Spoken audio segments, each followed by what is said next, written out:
ಭವಿಷ್ಯ ನಿರ್ಧಾರ ಆಗುತ್ತೆ. ಮುಡಾ ಕೇಸ್ ಬಿ ರಿಪೋರ್ಟ್ ಸಂಬಂಧ ಕೋರ್ಟ್ ತೀರ್ಪು ಪ್ರಕಟ ಆಗುತ್ತೆ ಕೆಲವೇ ಕ್ಷಣಗಳಲ್ಲಿ.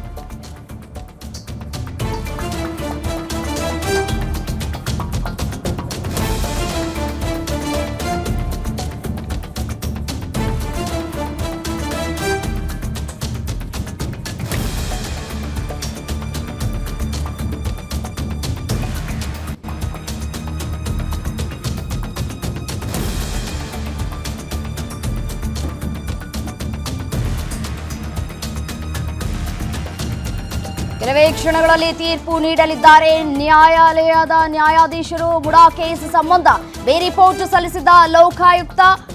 ಮೈಸೂರು ಲೋಕಾಯುಕ್ತದಿಂದ ಸಲ್ಲಿಕೆಯಾಗಿದ್ದ ಬಿ ರಿಪೋರ್ಟ್ ಪ್ರಶ್ನಿಸಿ ಕೋರ್ಟ್ ಮೊರೆ ಹೋಗಿದ್ದ ಸ್ನೇಹಮಯಿ ಕೃಷ್ಣ. ಅರ್ಜಿ ವಿಚಾರಣೆ ನಡೆಸಿದ್ದ ನ್ಯಾಯಾಲಯದಿಂದ ಇವತ್ತು ತೀರ್ಪು. ಪರವಾಗಿ ತೀರ್ಪು ಬಂದ್ರೆ ಸಿಎಂ ಸಿದ್ದರಾಮಯ್ಯಗೆ ಬಿಗ್ ರಿಲೀಫ್. ಕಾನೂನು ಕುಣಿಕೆಯಿಂದ ಪಾರಾಗ್ತಾರೆ ಸಿಎಂ ಸಿದ್ದರಾಮಯ್ಯನವರು. ಒಂದು ವೇಳೆ ವಿರುದ್ಧವಾಗಿ ತೀರ್ಪು ಬಂದ್ರೆ ಸಂಕಷ್ಟ ಫೇಕ್ಸ್. ಹೀಗಾಗಿ ತೀವ್ರ ಕುತೂಹಲವನ್ನ ಕೆಳಿಸ್ತಾ ಇದೆ ಕೋರ್ಟ್ನ ತೀರ್ಪು. ಒಪ್ಕೊಂಡ್ರೆ ಸಿಎಂ ಮತ್ತು ಕುಟುಂಬಕ್ಕೆ ಸಂಪೂರ್ಣ ಕ್ಲೀನ್ ಚೀಟ್ ಸಿಗಲಿದೆ. ಇಡಿ ತನಿಖೆ ಸಂಪೂರ್ಣ ಮುಕ್ತಾಯ ಆದಂತೆ ಅಲ್ಲಿಗೆ.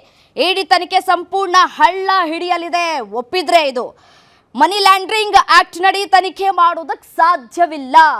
ಸೊ ಒಪ್ಪದೇ ಇದ್ರೆ ಏನೆಲ್ಲ ಸಮಸ್ಯೆಗಳಾಗಬಹುದು. ಕೋರ್ಟ್ನಲ್ಲಿ ಎತ್ತಿರುವಂತಹ ಪ್ರಶ್ನೆಗಳನ್ನ ಇಟ್ಕೊಂಡು ಮರು ತನಿಖೆಗೆ ಆದೇಶವನ್ನ ಕೂಡ ನೀಡಬಹುದು. ಲೋಕಾಯುಕ್ತ ಪೊಲೀಸರಿಗೆ ಮರು ತನಿಖೆಗೆ ಸೂಚನೆಯನ್ನ ಕೂಡ ಕೊಡಬಹುದು. ಬಿ ರಿಪೋರ್ಟ್ನಲ್ಲಿ ಇರುವಂತಹ ಅನುಮಾನಗಳ ಮೇಲೆ ಮರು ತನಿಖೆಗೆ ಆದೇಶವನ್ನ ಕೂಡ ಕೊಡಬಹುದು.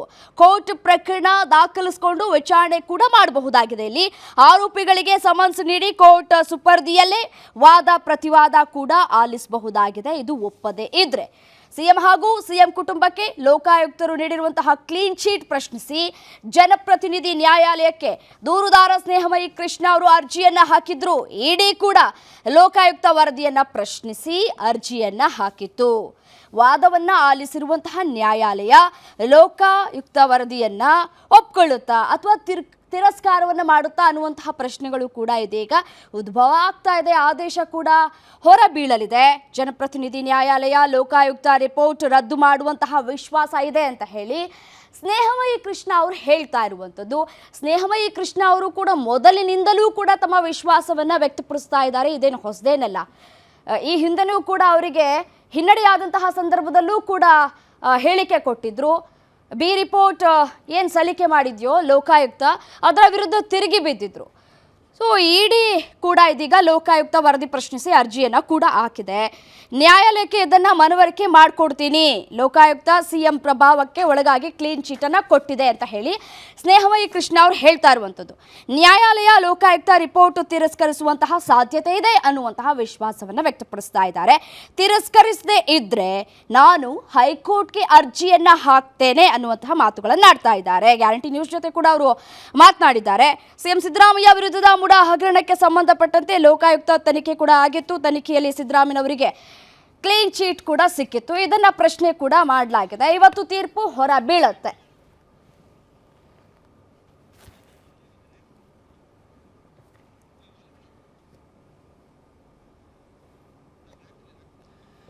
ಕೋರ್ಟ್ನಲ್ಲಿ ಏನ್ ತೀರ್ಪು ಪ್ರಕಟ ಆಗಬಹುದು ಅನ್ನುವಂತಹ ನಿರೀಕ್ಷೆಗಳು ಕೂಡ ಇದೆ. ಒಂದು ಕಡೆ ಸ್ನೇಹಮಯಿ ಕೃಷ್ಣ ಅವರು ಕೂಡ ವಿಶ್ವಾಸವನ್ನ ವ್ಯಕ್ತಪಡಿಸ್ತಾ ಇದ್ದಾರೆ. ನಮ್ಮ ಪರವಾಗಿ ತೀರ್ಪು ಬರುತ್ತೆ ಅನ್ನುವಂತಹ ವಿಶ್ವಾಸವನ್ನ ವ್ಯಕ್ತಪಡಿಸ್ತಾ ಇರುವಂತದ್ದು. ಅಂದ್ರೆ ಲೋಕಾಯುಕ್ತ ಸಲ್ಲಿಸಿರುವಂತಹ ಬಿ ರಿಪೋರ್ಟ್ನಲ್ಲಿ ಇರುವಂತಹ ನ್ಯೂನ್ಯತೆಗಳನ್ನ ಸ್ನೇಹಮಯಿ ಕೃಷ್ಣ ಮತ್ತೆ ಇಡಿ ಅಧಿಕಾರಿಗಳು ಎತ್ತಿ ಹಿಡಿದಿದೆ. ಸೊ ಹಾಗಾಗಿ ಕೋರ್ಟ್ನಲ್ಲಿ ಏನಾಗುತ್ತೆ ಅನ್ನುವಂತಹ ಕುತೂಹಲ ಕೂಡ ಹೆಚ್ಚಾಗ್ತಾ ಇದೆ. ಸಿಎಂ ಮತ್ತು ಕುಟುಂಬಕ್ಕೆ ಸಂಪೂರ್ಣ ಕ್ಲೀನ್ ಚೀಟ್ ಸಿಗಲಿದೆ. ಒಪ್ಕೊಂಡ್ರೆ ಮಾತ್ರ.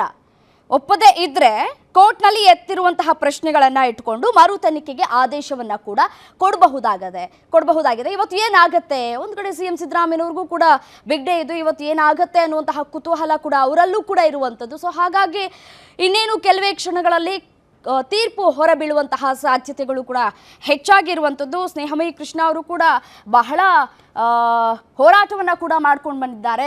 ಲೋಕಾಯುಕ್ತ ಬಿ ರಿಪೋರ್ಟ್ ಯಾಕೆ ಕೊಟ್ಟಿದೆ ಅಂತಂದರೆ ಸಾಕ್ಷ್ಯಾಧಾರಗಳ ಕೊರತೆ ಇರುವಂತಹ ಹಿನ್ನೆಲೆಯಲ್ಲಿ ಬಿ ರಿಪೋರ್ಟ್ ಸಲ್ಲಿಕೆ ಮಾಡಿದೆ. ಸೊ ಹಾಗಾಗಿ ಸ್ನೇಹಮಯಿ ಕೃಷ್ಣ ಅದೇ ರೀತಿಯಾಗಿ ಇಡಿ ಅಧಿಕಾರಿಗಳು ಇದೀಗ ತಿರುಗಿ ಬಿದ್ದಿದ್ದಾರೆ.